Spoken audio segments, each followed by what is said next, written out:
आखिरी एक साल में जब गजा में 70,000 लोग मरे हैं, तो पिछले एक साल में इमरान खान ने गजा के ऊपर कोई ट्वीट नहीं किया। पीटीआई के दो चेहरे हैं, एक चेहरा उनका ओवरसीज है जो बिल्कुल ज्यू लॉबी के साथ है, इसराइल के साथ है। पीटीआई काफी तजाद का शिकार है। पीटीआई ओवरसीज तो इसराइल की गोद में बैठी हुई है। आसिफ जरदारी साहब चीन गए हैं, तो चीन के सदर वजीर आजम ने उनसे मिलने की जरूरत नहीं महसूस की। मरियम नवाज जो है वो पीपल्स पार्टी से ब्लैकमेल होने के लिए तैयार नहीं है। ये गीदड़ पत्तियां हैं जो पीपल्स पार्टी लगा रही है। खान छोटा बच्चा है, खान के साथ धोखा हो गया, किसी ने लॉलीपॉप दिखा के जो है वो हाजिरी लगवा ली।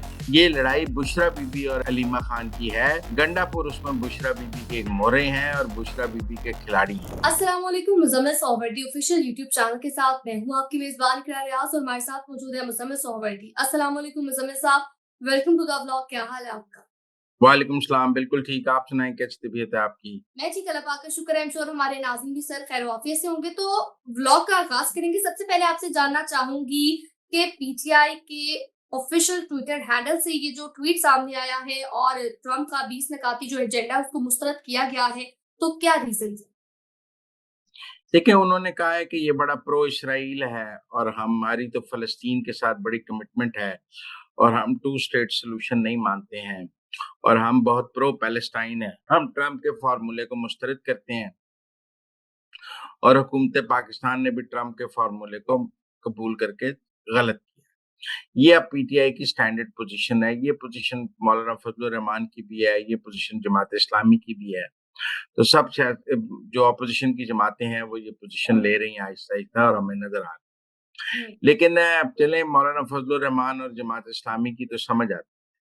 लेकिन कोई बताए कि पिछले 1 साल में 2022 के नहीं, पिछले 1 साल में जब से पीटीआई अमेरिका जो है वो अमेरिका में लॉबिंग कर रही है, इमरान खान ने गज़ा के लिए कोई ट्वीट किया है? आखिरी 1 साल हम्म। 2024-25 22 के ट्वीट लोग लेकर आते हैं। लेकिन मैं तो ये कह रहा हूँ कि इमरान खान की जियो लॉबी के साथ जो लॉबिंग है अमेरिका में, जिसमें जो विल्सन और रिचर्ड गर्नेल ये सब प्रो इसराइल लोग हैं, इनके साथ जो लॉबिंग शुरू की गई, जिसके जरिए इन्होंने आना था इक़्तिदार में आने की, वो सारा प्रो इसराइल लॉबी के साथ आप लॉबिंग कर रहे हैं। देखिए, हम मानते हैं कि पूरे पैलेस्टाइन के ऊपर कोई कॉम्प्रोमाइज़ नहीं होना चाहिए, फॉर पीटीआई की बात। लेकिन फिर फ्रेंड ऑफ इसराइल आपके फ्रेंड भी तो नहीं होने चाहिए ना।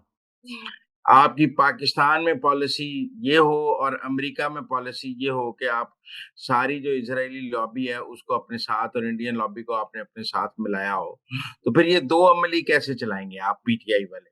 कि पाकिस्तान की आपकी प्रेस रिलीज कुछ और है और ओवरसीज की प्रेस रिलीज कुछ और है।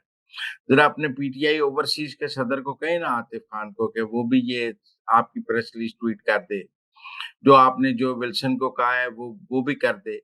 मेरे ख्याल में पीटीआई के 2 चेहरे हैं। एक चेहरा उनका ओवरसीज है जो बिल्कुल ज्यू लॉबी के साथ है, इसराइल के साथ है, जो फ्री इमरान खान के ट्वीट करते हैं, वो खुद को फ्रेंड ऑफ इसराइल कहते हैं। तो एक तो वो चेहरा है उनका। मुज़म्मिल साहब देखें ना, फिर अगर ओवरऑल सिचुएशन देखी जाए, 2 चेहरे देखा जाए, तो फिर तो ये तो खुला तज़ाद है, बेवकूफ़ बनाया जा रहा है अवाम को। बिल्कुल, मेरा मतलब है अगर आप वाक़ई पैलेस्टीनियंस के साथ ही हैं और आप समझते हैं कि आप मसला फ़लस्तीन के साथ खड़े हैं, तो फिर इस्राएली लॉबी आपकी दोस्त कैसे हो सकती है? हुँ। फिर आप फिर आप ज्यू लॉबी के सिर पे इमरान खान को रिहा कराने के ट्वीट कैसे कराते हैं? तो ये मेरा एक सवाल है उनके साथ। बाकी उनकी जो पोज़ीशन है वो पार्टी पोज़ीशन है, वो पार्टी पोज़ीशन उनकी पाकिस्तान में कुछ और है, अमेरिका में कुछ और है, लंदन में कुछ और है।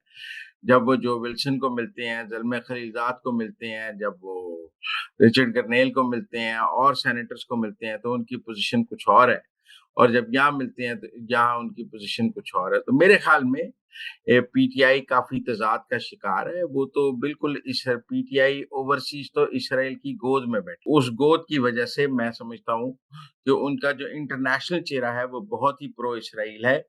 इसीलिए मैं आज इमरान खान का ट्विटर अकाउंट देख रहा था कि आखिरी 1 साल में जब गज़ा में 70,000 लोग मरे हैं, जब गज़ा के बच्चे भूख से मर रहे थे, तो पिछले 1 साल में इमरान खान ने गज़ा के ऊपर कोई ट्वीट नहीं किया। उन्होंने अफ़गानिस्तान पर दर्जनों ट्वीट किए हैं, उन्होंने दुनिया के और मामलात पर दर्जनों ट्वीट किए हैं, हुँ। लेकिन उन्होंने गज़ा पर एक भी ट्वीट नहीं किया पिछले 1 साल। मुज़फ़्फ़र साहब, आगे बढ़ते हुए आपसे सवाल बड़ा सीधा है। पीएमएलएन वर्सेस पीपीपी, कौन सच्चा, कौन झूठा? क्या है? क्या चाहते हैं? मकासद क्या है? ये जो एक-दूसरे पर लफ्ज़ी गोलाबारी अ, तनकीद की जा रही है, क्या मकासद है? देखिए, मेरे ख़्याल में पीपल्स पार्टी जो है ना, वो यकीनन अब अपनी इस गलती का एहसास कर रही है कि उसने वफ़ाकी हुकूमत में शेयर नहीं लिया और ये जो बाहर बैठ के हुकूमत को सपोर्ट करना है, ये गुनाह बेलज़्ज़त है और इसका कोई फ़ायदा नहीं है उनको। वो समझते हैं कि वो तो बिल्कुल हुकूमती मामलात से बिल्कुल अलग-थलग हैं। वो सोचते हैं कि अगर आज बिलावल फ़ॉरेन मिनिस्टर होता, तो ये सब जगह इसहाक डार की जगह व्हाइट हाउस में वो जल चला जाता और दुनिया में इतना कुछ हो रहा है, तो उन्होंने बड़ा मिस किया है उसको। तो वो ये सऊदी दिफाई मुआहदे में भी वो कहीं नहीं है। हत्ता कि आसिफ ज़रदारी साहब चीन गए हैं, तो चीन के सदर वज़ीर-ए-आज़म ने उनसे मिलने की ज़रूरत नहीं महसूस की कि पीपल्स पार्टी इतनी इंटरनेशनली गैर अहम हो गई है कि अब प्रेज़िडेंट आसिफ ज़रदारी के सरकारी दौरों में कोई हेड्स ऑफ़ द स्टेट उन्हें मिलना गवारा नहीं करते। तो मेरे ख़्याल में एक सेंस ऑफ़ डेप्रिविएशन जो है, एक एहसास कमतरी पीपल्स पार्टी में हमें नज़र आ रहा है। अब दूसरी बात ये है कि मरियम नवाज़ जो हैं वो पीपल्स पार्टी से ब्लैकमेल होने के लिए तैयार नहीं है। उनकी पंजाब में अक्सरियत है, उन्हें पीपल्स पार्टी के वोटों की पंजाब में कोई ज़रूरत नहीं है। वो समझती हैं पीपल्स पार्टी पंजाब में मुझे तो उनके वोटों की ज़रूरत नहीं है, वो घर जाएँ, वो अपोज़िशन वोट बेंचेस पर भी बैठ जाएँ। अब मरकज़ में पीपल्स पार्टी कितना ब्लैकमेल कर सकती है शहबाज शरीफ को कि वो मरियम नवाज़ को दबा लें। मैं नहीं समझता कि मरियम नवाज़ को मरकज़ के ज़रिए दबाया जा सकता है। मरकज़ की जो आपकी इक्वेशन है वो शहबाज शरीफ के साथ है और पंजाब की आपकी इक्वेशन मरियम नवाज़ के साथ है। जैसे जो मरकज़ की इक्वेशन है पीएमएलएन की, वो सिंध में तो नहीं है, वो नहीं। बलूचिस्तान में तो नहीं है। हर सूबे की अपनी-अपनी इक्वेशन है आपकी पावर गेम में। तो पंजाब की पावर गेम में पीपल्स पार्टी की कोई हैसियत नहीं है। सिंध की पावर गेम में मुस्लिम लीग नून की कोई हैसियत नहीं है। मरकज़ में दोनों ने मिलके हुकूमत बनाई हुई है। पीपल्स पार्टी का ख़्याल है कि वो मरकज़ की अपनी पोज़ीशन पर पंजाब में पावर गेम में हिस्सा ले। वो मरियम नवाज़ तैयार नहीं है कि वो उनकी मरकज़ की सीटों के सर पे उन्हें पंजाब में हिस्सा दें, इसीलिए उनको पंजाब में शेयर नहीं मिल रहा। मेरा ख़्याल है ये तल्ख़ी जितनी मर्ज़ी बढ़ती रहे, पंजाब में पीपल्स पार्टी को शेयर ना देने का फ़ैसला है, वो फ़ैसला अटल है और उसमें कोई तब्दीली नहीं हो सकती।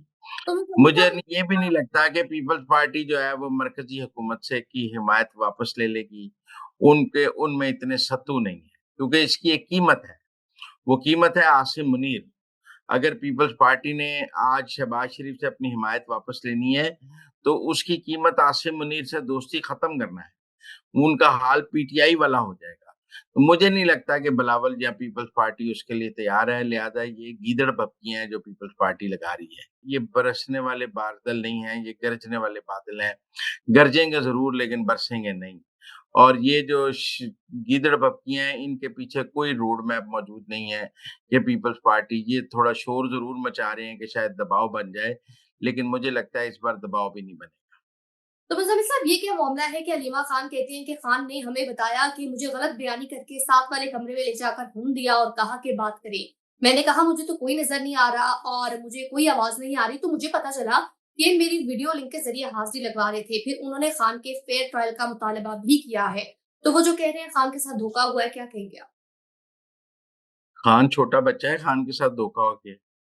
किसी ने लॉलीपॉप दिखा के जो है वो हाज़िरी लगवा ली है। इमरान खान है यार, उसने क्यों की मोबाइल पे बात? वो समझे आसिम मुनीर की कॉल है इसलिए मोबाइल जेन फ़ोन पे लगा लिया। मेरा मतलब है कोई वो बात करें जो कोई बंदा कबूल कर ले। अब सवाल ये है कि खान साहब का फेयर ट्रायल ज़रूर होगा और मुझे लगता है अब उनकी वीडियो लिंक से हाज़िरी की बजाय उनको अदालत में पेश किया जाएगा और मेरे ख़्याल में पेश किया जाना चाहिए। या अदालत जेल में लगा लें, ताकि हुँ। उनको पेश किया जा सके। लेकिन मेरे ख़्याल में ये वीडियो लिंक वाला मामला ज़्यादा नहीं चलेगा और मैं भी समझता हूँ ये नहीं चलना चाहिए। मुज़फ़्फ़र साहब, पेशावर हाई कोर्ट ने अपोज़िशन लीडर उमर अयूब और शिबली फराज की नाअहली के खिलाफ हुक्म इम्तनाह जो है वो खत्म कर दिया है। क्या अब पीटीआई लीडरशिप सेनेट में अलामा राजा नासिर और कौमी असम्बली में महमूद अचकज़ई को अपोज़िशन लीडर मुकर्रर करेगी? आपको लग रहा है कि वो मुकर्रर कर देंगे या लटकाएँगे इस बात को, या कोई और आएगा? देखें, इसमें उनको 7 पंजाब में सरेंडर करने के लिए भी कहा गया है। हुँ।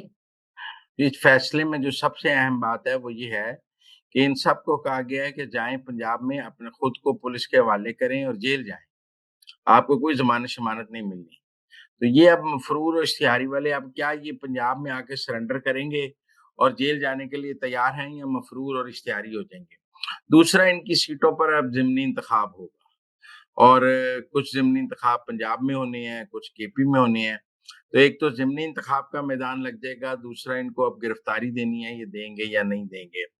बाकी मैं समझता हूँ जहाँ तक महमूद खान अचकज़ई और अल्लामा राजा नासिर अब्बास वाली बात है, इसके लिए पीटीआई के अंदर बहुत मुज़ाहमत है।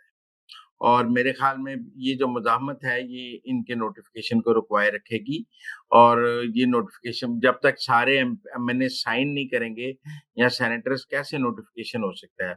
और ये साइन होना एक मुश्किल काम मुझे नज़र आता है। तो जमीर साहब, एक और खबर है कि 2 दिन पहले होने वाले पीटीआई की पार्लिमानी कमेटी में जो एमएनएस की अक्सरियत थी, वो कायमा कमेटियों में वापसी के हक में थी। तो क्या खान साहब सिर्फ ज़ाती माह पर एमएनए से इस्तीफे दिलवाते हैं? अगर वो ज़ाती माह पर दिलवाते हैं तो क्यों? मकसद क्या है? देखिए, ये दुरुस्त है कि ये बात किसी को भी समझ नहीं आ रही कि अगर आपने असेंबलियों में बैठे रहना है, तो फिर कायमा कमेटियों से क्यों इस्तीफे दिए हैं?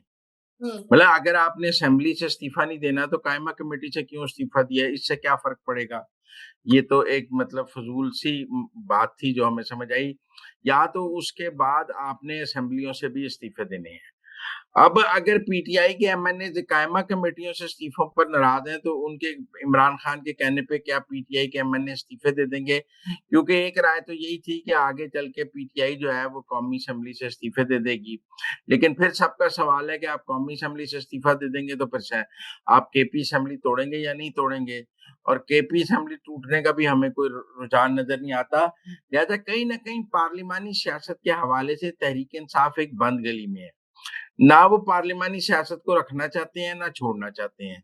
हुँ। भई अगर छोड़नी है तो मुकम्मल छोड़ के सड़कों पे आएँ, सड़कों पे आने का कोई माहौल नहीं है। हुँ। पार्लियामेंट के अंदर उनको जो है वो इमरान खान रहने नहीं दे रहा, वो कह रहा है मुझे बाहर निकालो नहीं तो आपको मैंने एमपीए क्यों रहने दूँ। तो मुझे लगता है तहरीक-ए-इंसाफ की सियासत एक बंद गली में पहुँच गई है, जहाँ इमरान खान की ख़्वाहिशात और पीटीआई के एमएनए के सियासी अज़ाइम आपस में टकरा रहे हैं और ये टकराव जो है मुझे लगता है दिन-ब-दिन बढ़ता जाएगा और ये कोई बम फटेगा। तो मुज़फ़्फ़र साहब, ये जो सर्वे एक हम देख रहे हैं कि आपका लीडर कौन, ये या वो, लटरम-बटरम, तो पीटीआई के जो सर्वे है इसको आप कैसे देखते हैं? देखें ये सर्वे कोई हुकूमती नुमाइंदा नहीं करा रहा। ये सर्वे हम ट्वीट नहीं कर रहे। ये सर्वे तो आप देखें ना जिस सीएम केपी के सोशल मीडिया मैनेजर और पीटीआई के अपने लोग कर रहे हैं कि आपका लीडर इमरान खान है या हलीमा खान है। आपका लीडर इमरान खान है या हलीमा खान है। अब टेक्निकली सोशल मीडिया पे आपको हलीमा खान वर्सेस इमरान खान एक सर्वे नज़र आ रहा है, जिसमें वो ये कह रही हैं कि हलीमा खान इमरान खान के सामने आके खड़ी हो गई है, वो चेयरमैन बनना चाहती है, वो इमरान खान की जगह लेना चाहती है। हुँ। और ये एक मुहिम जो है वो हलीमा खान के खिलाफ चला रहे हैं, गंडापुर चला रहे हैं कि आपका लीडर इमरान खान या हलीमा खान मतलब अगर आपका लीडर इमरान खान है तो फिर हलीमा खान नहीं है और अगर हुँ। हलीमा खान है तो इमरान खान नहीं है। मेरे ख्याल में ये जो लड़ाई है ये बढ़ती जा रही है, इसमें फिलहाल कोई सीज़फायर नहीं है और मैंने पहले भी कहा है कि ये लड़ाई कोई गंडापुर और हलीमा खान की नहीं है। ये लड़ाई बुशरा बीबी और हलीमा खान की है। गंडापुर उसमें बुशरा बीबी के एक मोहरे हैं और बुशरा बीबी के खिलाड़ी हैं। बुशरा बीबी ने अपनी टीम को अब कहा है कि आप हलीमा खान को पड़ जाएँ, इमरान खान आपके साथ होगा। और मुझे ये लगता है कि कहीं न कहीं बुशरा बीबी की ये गारंटी मौजूद है कि हलीमा खान के खिलाफ जो मुहिम चलाई जाएगी, इमरान खान उस पर कोई एक्शन नहीं लेंगे, बल्कि वो बुशरा बीबी के कहने पे खामोश रहेंगे। मुज़फ़्फ़र साहब, last but not the least, एक तस्वीर तबसरा किया गया है एमिन वली खान की जानिब से। एमिन वली खान ने आर्मी चीफ की सदर ट्रंप के साथ तस्वीर पर तबसरा करते हुए कहा है कि हमारे जो आर्मी चीफ है वो ब्रीफ केस में कीमती पत्थर लेकर घूम रहे हैं। ये क्या मजाक है? इस तस्वीर को देखकर लग रहा है कि एक दुकानदार कह रहा है कि मेरे पास बहुत अच्छी चीजें हैं, देख लो, और इसका मैनेजर साथ खड़ा खुश हो रहा है। कि रेयर अर्थ मिनरल्स हैं, पाकिस्तान की माशी तरक्की का ख्वाब है। आसिम मुनीर पाकिस्तान की माशी तरक्की का ख्वाब जो है उसको अमली जामा पहनाने के लिए डोनाल्ड ट्रंप को दिखा रहे थे कि देखें आप अरबों के पीछे हैं, इन्हीं रेयर अर्थ मिनरल्स के लिए आप यूक्रेन में जा रहे हैं, इन्हीं रेयर अर्थ मिनरल्स के लिए आप दुनिया में तलाश में हैं, ये तो हमारे पास मौजूद हैं। आइए हमारे साथ डील कीजिए। वो कोई वहाँ भिखारियों की तरह भीख थोड़ी माँग रहे थे। वो बता रहे थे कि देखें दुनिया के रेयर अर्थ मिनरल्स अल्लाह मियाँ ने पाकिस्तान को दिए हैं और अगर आपने करनी है तो पाकिस्तान के साथ आके ट्रेड डील करें। मेरे ख़्याल में ये कोई पाकिस्तान को लेट डाउन नहीं हो रहे थे, ये पाकिस्तान की शान है कि हमारे पास रेयर अर्थ मिनरल्स मौजूद हैं। जैसे अरबों के पास तेल मौजूद है, जैसे किसी मुल्क के पास जंगी जहाज़ हर मुल्क के पास कुछ ना कुछ दुनिया में बेचने के लिए मौजूद है। वो बेचता है और उससे कमाई करता है। दुनिया में मुल्कों की कमाई क्या है? ये कहते हैं कोई चीज़ आप एक्सपोर्ट करते हैं। पाकिस्तान रेयर अर्थ मिनरल्स दुनिया को एक्सपोर्ट कर सकता है और उससे पाकिस्तान में माशी तरक्की आएगी। जैसे दुनिया में मुख्तलिफ मुल्कों में कोई तेल बेच रहा है, कोई गैस बेच रहा है, कोई कुछ बेच रहा है, तो Pakistan rare earth minerals export कर सकता है। मुझे लगता है एमल वली खान साहब का जो तबसरा है वो हकायक के बरअक्स है। और उसमें उनका अपना बुग़्ज़ ज़्यादा नज़र आ रहा है, वरना इसको पॉज़िटिव भी लिया जा सकता था कि पाकिस्तान में पे माशी तरक्की का ख़्वाब जो है, वो अमली जामा पहनाया जा रहा है। तो नाज़रीन अब तक के लिए इतना ही। आप देखते रहिए मुसलसल सोहरावर्दी ऑफिशियल यूट्यूब चैनल और हाँ, चैनल को लाइक, शेयर, सब्सक्राइब ज़रूर कीजिएगा। फीडबैक से भी आगाह कीजिएगा।